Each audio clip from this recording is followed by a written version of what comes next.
Hello, James Wan. Hello. Welcome to the Los Angeles Times studio. Thanks for having me. And welcome to Comic-Con. It's not your first time here, but... It's not my first time here, but it is my first time with a comic book movie. What movie is that? It's a little film called Aquaman, and I'm super excited to be here with So it. how does it feel? Like, what is different in coming here? Like, knowing what you're about to unleash on the Hall H crowd, but also just being here with a movie that... Coming to Comic-Con with a comic book movie. What does that feel like? It's an amazing feeling. You know, I've been here in the past, and I've been to comic book convention in the past with, with my horror films, my low budget horror films. So it's kind of, it feels correct now finally to come here with an actual comic book movie, and especially one that the fan seems to be very excited about. I just cannot wait. I can't wait to share with them what I've been working on for the last 2 years of my life. So in one day, we're going to get basically the first look at Aquaman, which you've been working on for a while now. Yes, there have been pictures and posters out there, but this will be the first sort of, video look of the film, the trailer for the film that will give you a pretty good insight into the movie that we're making. Now, have you been agonizing over what exactly to load into that first look? What you want people, like what you want their first impression to be? Yeah, listen, as they say, right, you only get one chance to make a first impression, and so I think, it was very important to kind of, not jump the gun. And so I did put a lot of pressure on myself and on my crew to try and bring something here that really captures the spirit of the movie. I'm not just necessarily visually, but the adventure, romance spirit of the film that I was going for. And I think the trailer kind of hints at all those little things that we want to see. So set us up.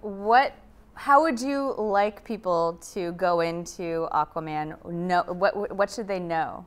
I would like them to go in there just with the expectation that they've had from super friends that this guy, this is the superhero that other superhero makes fun of because he talks to fish, and then be kind of taken aback that it's not quite like that at all, or it's that, but it's done and portrayed in a different way, and so kind of go in there kind of expecting, hopefully the unexpected, I guess.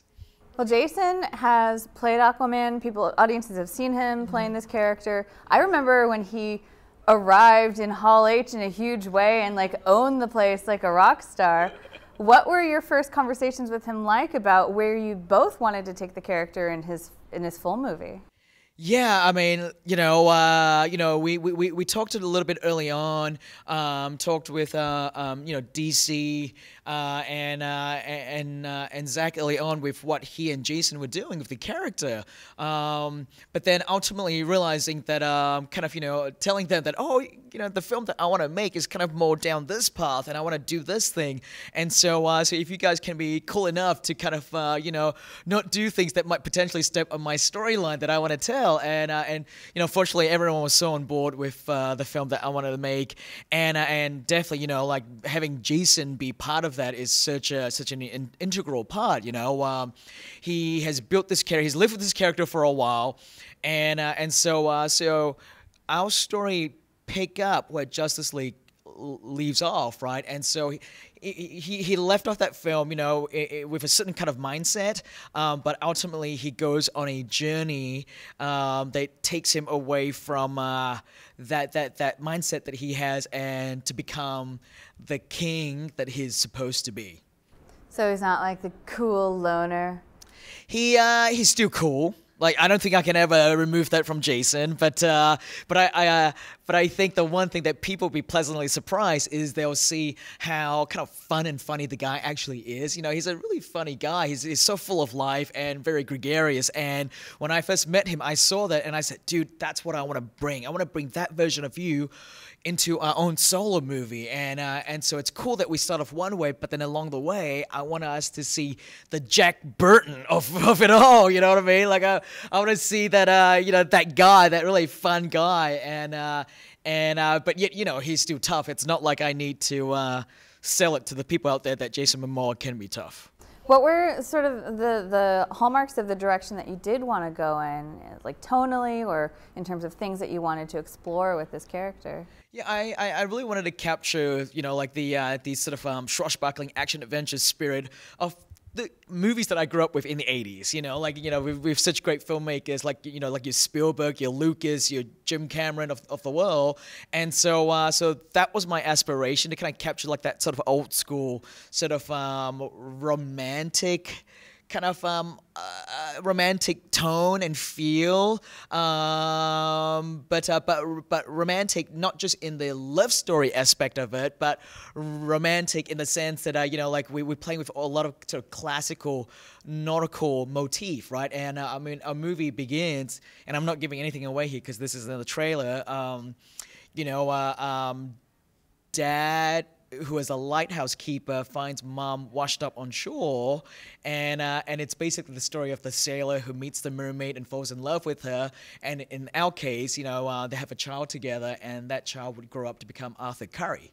And so just a lot of the stuff that I love, just the love story of it. It's not just the love story between Arthur and Mera; it's the love story between mom and dad as well. Well, also, I love what Jason Momoa represents in terms of departure from this like blonde, traditional, like the classic Aquaman depiction. Right.